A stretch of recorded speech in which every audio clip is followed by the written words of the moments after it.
Happy Tuesday, third grade. I miss you already. Don't be surprised if you see some doggy tails or fur flying everywhere because Maggie, my black lab, is laying right next to me and she said that she wants to learn math with you guys. So I said, okay, as long as she doesn't interfere, but she might. So if you see a little black dog, you're gonna know why.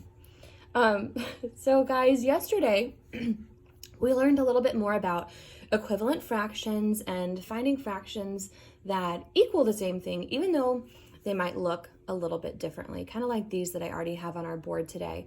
So today's going to be a bit of a review from yesterday where we're going to be finding equivalent fractions by multiplying to get to another fraction, or we're going to be finding equivalent fractions by dividing, which we learned yesterday was called simplifying. Okay, so remember, if we are simplifying, that means if we have a bigger fraction first and we need to find an equivalent fraction that's smaller, we're going to be dividing. But if we have a smaller fraction and we need to find a bigger fraction, we're going to need to make sure we're multiplying, okay? So let's take a look at 2/3. If I'm trying to find an equivalent fraction, which is over here, I think it's really important for you guys to remember that whatever you do to the top in a fraction, you've got to do the same thing on the bottom to make them equal, okay? So if I have my numerator missing up here, and I'm given 2/3, and I'm given over here a fraction with 6 as the denominator, then what I'm gonna do is I'm going to say, okay, well, 3 times what? Boop, boop. 3 times what gave me that 6? Well, we know from our math facts that that is 2. So I'm going to go ahead and automatically put this up here. And if you want to use the math monster like we used yesterday, that's fine too. I think he's kind of cute. And that just reminds us that he changes numbers. He can either make them bigger or he can crunch them up and make them a little bit smaller. So let's come up here to our numerator. So we have 2 times 2. Well, what is 2 times 2? Good job. It's 4. So I'm going to put a 4 up here. So now we see that 2/3 is equivalent or equal to 4/6. And we did that right up here. So let's take a quick look at another equivalent fraction, except this time we're going to be dividing, okay? So we are going to be simplifying because I'm going to be putting a larger fraction on our board now. And remember, if you want to do this along with me on your own whiteboard or piece of paper, that's good, okay? Because that you're practicing it. I want you to practice this too, okay? So let's start with 6/12. And let's say that I end up with something over 6.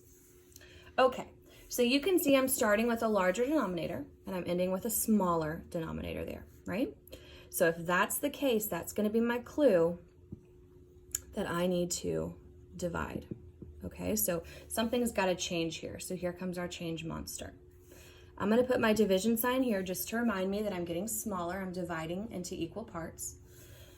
12 divided by what number will get me to 6? Good job, 2. So I'm going to put 2 in the middle here. Okay?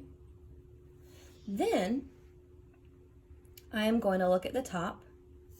6 divided by 2, I'm going to do the same thing, is 3, right? So look, I have found that 6/12 is equivalent to 3/6. Well, let's break this down a little bit more because there are different ways that you can simplify. It doesn't have to just be by 2, okay? Now, that's a good place to start. I like to tell you guys that 2 is a factor of most numbers, okay? So it's a good place to start, especially if you've got even numbers over here. So that's okay. Let's take a look at a different one though, where we're not dividing by 2. So let's look at, I'm gonna leave this up here because I want to show you guys something. So I've got 6/12 again.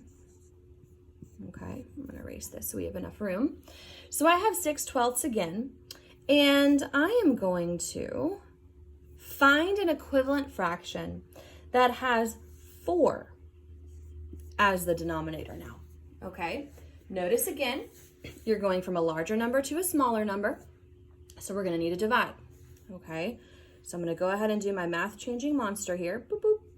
Okay, and we're gonna go ahead and divide. So 12 divided by what number is going to give me this 4 right here?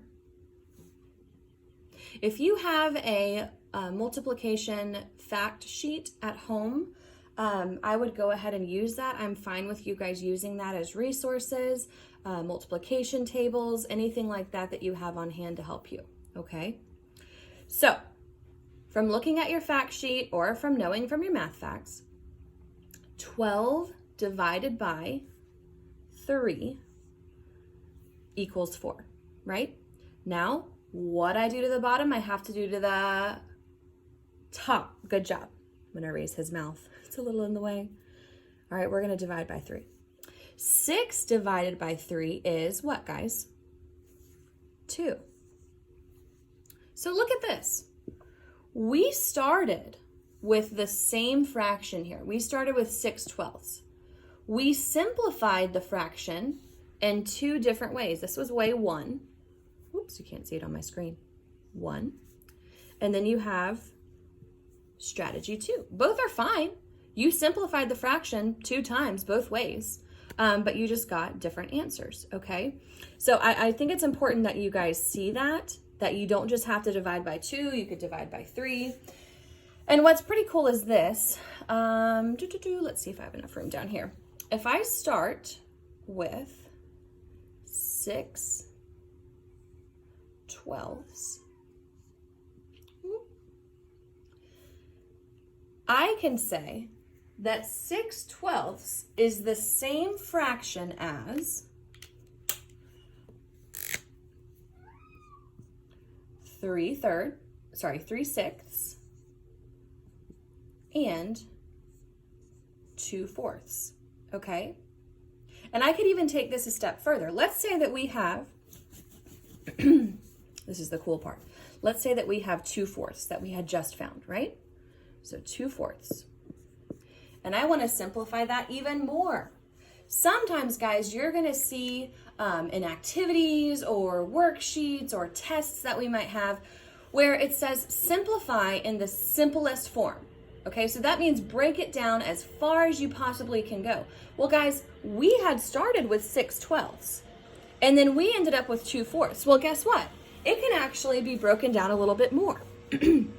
So I'm going to break this down. I'm going to look at my 2 and my 4, and I'm not going to give you a numerator or a denominator this time, okay? I want you to look at the number 2 and the number 4, and I want you to think about what factor can go into both of these numbers.